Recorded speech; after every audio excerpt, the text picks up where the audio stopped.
In this next report in our series on childcare, the lack of affordable childcare is not just an issue in urban and suburban communities. In rural America, limited access can also take a toll on small-town economies. Special correspondent Kat Wise and producer Kate McMahon traveled to Nebraska to see how two small towns there are working to solve problems. It's all part of our series, Raising the Future, America's Childcare Dilemma. It's a peaceful morning outside the Coffey family home in Shickley, Nebraska. Inside, the morning rush has begun. Getting Hank ready, homework. There you go. Yep. Sadie Coffey is a mother of 4, ranging in age from 1.5 years to 14. Her husband heads to work most mornings by 5:30, so she's in charge of getting everyone up and ready. Shickley is a small town, just 341 people. Agriculture drives the local economy and supports businesses along Main Street. About 10 years ago, there was concern that those businesses and the wider community were facing a rocky future, not because of falling crop prices, but for a lack of childcare. A community survey revealed childcare was a critical need for young families. Worried they might move away and businesses would suffer, the town took action. What are you guys doing? In 2013, using state grant money, local tax dollars, and fees from parents, Shickley created something the nation has seldom seen, an infant and toddler child care program owned and operated by a public school district. All right, Frances, see you later. Coffey has not only been a parent in the program, I love you. She's also been in charge of it the last 3 years as the superintendent of Shickley Public Schools. Here at Shickley Public Schools, we are diapers to diplomas. That child care obstacle isn't an obstacle anymore, and that's huge. As the country grapples with child care issues like access, affordability, quality, and workforce pay, Shickley's public school model aims to address all of them. The school's program serves children 6 weeks old through the age of 2. 20 are currently enrolled, and another 20 are in the school's pre-K program for 3- and 4-year-olds. The infant and toddler program is open year-round, and participation is optional. Parents pay $27 a day per child, about $6,000 a year for full-time care. Good job, bud. That's less than the typical rate for infants and toddlers around the state. But for families who need help, there is financial aid. Coffey says the program is a great value for the quality of care children receive.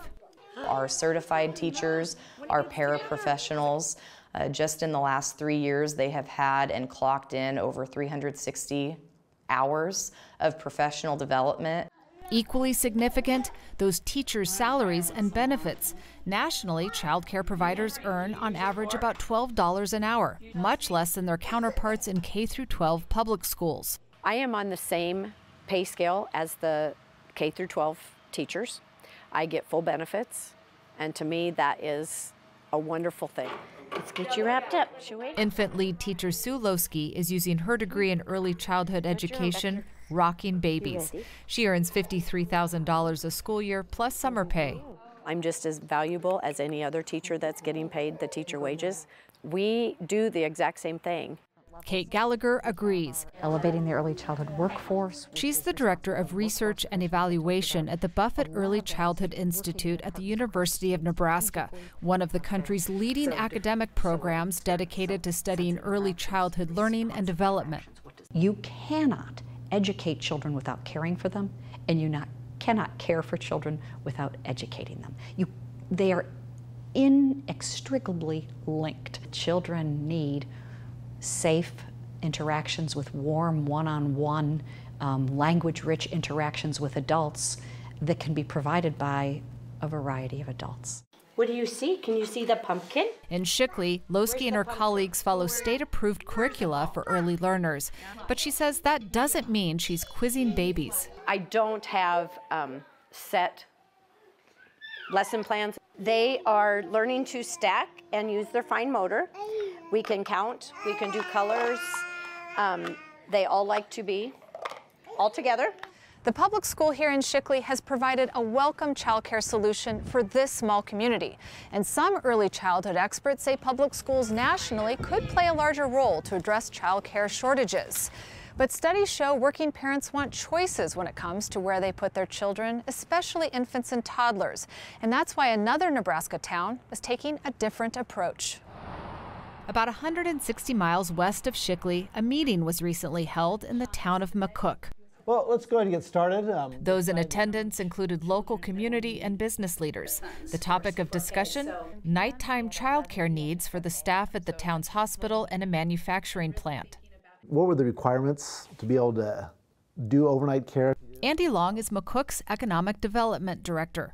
When he started his job 3 years ago, he was surprised that one of the first issues he needed to tackle was childcare. Very quickly, I learned from our hospital CEO that lack of childcare was really hurting our local workforce. Long and his colleagues knew they needed some help, so they turned to a statewide initiative called Communities for Kids. Developed by the Nebraska Children and Families Foundation, the program provides 3 years of technical and financial support to help towns like McCook figure out their unique childcare needs and develop local solutions. For McCook, a town of about 7,500 people, demand for more infant care was top of the list, according to Long. Right now in McCook, our average household income is around $45,000. So people can't afford a whole lot for child care services. Our centers, they have to have a ratio of 1 staff member for every 4 infants. So on the business side, infants are kind of their loss leader, so they can get more toddlers and preschool kids, which is where they make up the gap on what they lose with infants. The McCook Child Care Task Force came up with a way to bridge that gap and make the business of infant care more attractive for center and in-home care providers.